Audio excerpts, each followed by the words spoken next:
अस्सलामुअलैकुम एवरीवन, आप देख रहे हैं अभी मास्टरटेक यूट्यूब चैनल। दोस्तों आज की इस वीडियो में हम बात करेंगे नोकिया के 2.3 के बारे में, जो कि अभी रिसेंटली लॉन्च कर दिया गया है और जो मिड रेंज में एक बेहतरीन स्मार्टफोन है अपने प्राइस को देखते हुए और बैटरी लाइफ को अपने देखते हुए। सो आज हम इसके बारे में बात करेंगे कि इसके क्या स्पेसिफिकेशन, डिजाइन, डिस्प्ले, तमाम चीज़ों के बारे में आज हम बात करेंगे। इस वीडियो में बड़ी इन्फॉर्मेशन आपको नोकिया 2.3 के बारे में मिलने वाली है। आप लोग ने क्या करना है, जस्ट वीडियो को एंड तक देखना है।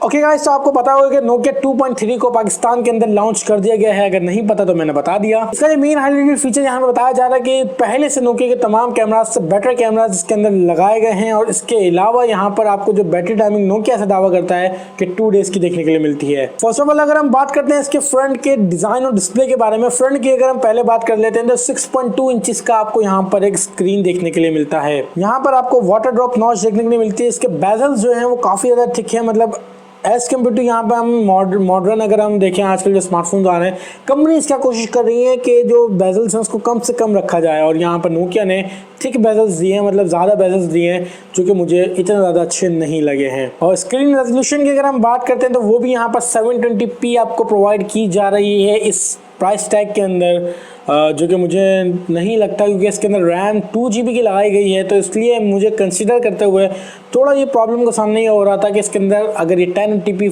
फुल HD दे देते तो एक अच्छा हमें जो परफॉर्मेंस है स्मार्टफोन के डिस्प्ले की तरफ से वो देखने के लिए मिल सकती थी। दोस्तों अगर हम बात करते हैं इसके बैक के डिज़ाइन की, तो बैक पे यहाँ पर आपको डुअल कैमराज वर्टिकल शेप में देखने के लिए मिलते हैं, जो कि काफ़ी ज़्यादा अच्छे लगते हैं। और आपको पता है कि नोकिया अपने डिज़ाइन ज़्यादातर वो ऐसे ही रखता है और सिंपल किस्म का एक डिज़ाइन यहाँ पर बनाया गया है और जो 3D पैटर्न का एक लुक टाइप वहाँ पर बनाया गया, जो कि ग्रिप को आपके फोन को पकड़ने में काफ़ी ज़्यादा अच्छा लुक देगा और ग्रिप जो है वो भी काफ़ी ज़्यादा स्ट्रॉन्ग बन जाएगा। साइड में आपको अलग से गूगल असिस्टेंट का एक बटन भी देखने के लिए मिल जाता है, जो कि काफ़ी ज़्यादा अच्छी चीज़ है। तो इसका जो बैक का जो डिज़ाइन है वो पर्सनली मुझे काफ़ी ज़्यादा अच्छा लगा, जो कि नोकिया ने अपने तमाम फोन से और दूसरी कंपनीज के तमाम फोन से हट के बनाया है। मेन चीज़ अगर हम यहाँ पे बात करते हैं प्रोसेसर के बारे में, तो प्रोसेसर यहाँ पर MediaTek का Helio A22 लगाया गया है, जो कि प्राइस को कंसिडर करते हुए ठीक ठाक है। रैम की अगर हम बात करते हैं तो 2 GB की यहाँ पर आपको रैम देखने के लिए मिलती है और इंटरनल स्टोरेज 32 GB की यहाँ पे देखने के लिए मिल जाती है। अनफॉर्चुनेटली यहाँ पर आपको टाइप C का ऑप्शन नहीं मिलता, MicroUSB का ही ऑप्शन मिलता है। और मैं इस बात से भी काफ़ी ज़्यादा डिसअपॉइंटेड हूँ कि जो कंपनीज हैं वो लुक फॉर कर रही हैं अच्छे से अच्छे, मतलब रेट में अच्छी से अच्छी स्पेसिफिकेशन प्रोवाइड करना, लेकिन यहाँ पर नोकिया ने इस प्राइस में स्मार्टफोन की जो परफॉर्मेंस है वो बहुत ज़्यादा अच्छी है यार। प्रोसेस में अच्छा लगाया गया है, लेकिन मुझे लगता है कि यहाँ पर 2-3 चीज़ें यहाँ पर जो नोकिया को दुरुस्त करनी चाहिए थी प्राइस टैग के हिसाब से। वो इसके टाइप C यहाँ पर इंक्लूड लाजमी करनी चाहिए थी और उसके अलावा इनको 720p यहाँ पर नहीं देना चाहिए था, कम से कम भी 1080p यहाँ पर देना चाहिए था।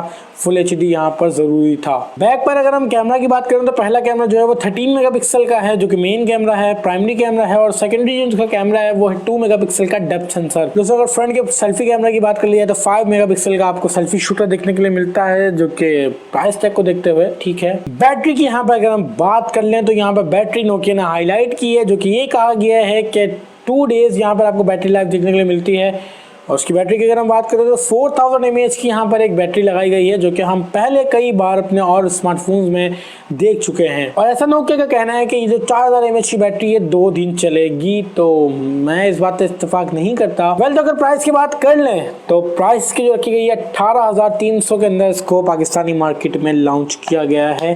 तो अब इसका जो डिसीजन है वो मुझे नहीं लेना, वो अब ऑडियंस ने लेना है, मतलब आप लोगों ने लेना है कि क्या ये स्मार्टफोन बेस्ट है अपनी प्राइस में, इसके अंदर जो वीकनेस है, मतलब इसकी जो नेगेटिव पॉइंट्स हैं वो भी अपने कमेंट सेक्शन में मुझे बताने हैं। नोकिया ने अपने तमाम स्मार्टफोन से कम इसकी प्राइस रखी है और स्पेसिफिकेशन काफ़ी हद तक बेहतर हमें प्रोवाइड किए हैं और हमें ऐसी उम्मीद है, मुझे ऐसी उम्मीद है कि नोकिया आने वाले टाइम में कुछ इस तरीके से जिससे और कंपनीज काम कर रही हैं वैसे अपने स्मार्टफोन्स को लॉन्च करेगा और अच्छी से अच्छी स्पेसिफिकेशन कम से कम प्राइस में हमें प्रोवाइड करेगा। आई होप कि वीडियो अच्छी लगी होगी दोस्तों। अगर वीडियो अच्छी लगी हो तो यार लाइक कर देना, अपने फ्रेंड्स के साथ में शेयर कर देना। इस वीडियो से रिलेटेड अगर आपको क्वेश्चन हो so definitely you can ask me in the comment section below. मैं अपने चैनल पे काफ़ी ज़्यादा एक्टिव रहता हूँ, आपको उसका रिप्लाई बहुत जल्दी देखने के लिए मिल जाएगा। All the best, thanks for watching. अल्लाह हाफिज़, पाकिस्तान जिंदाबाद।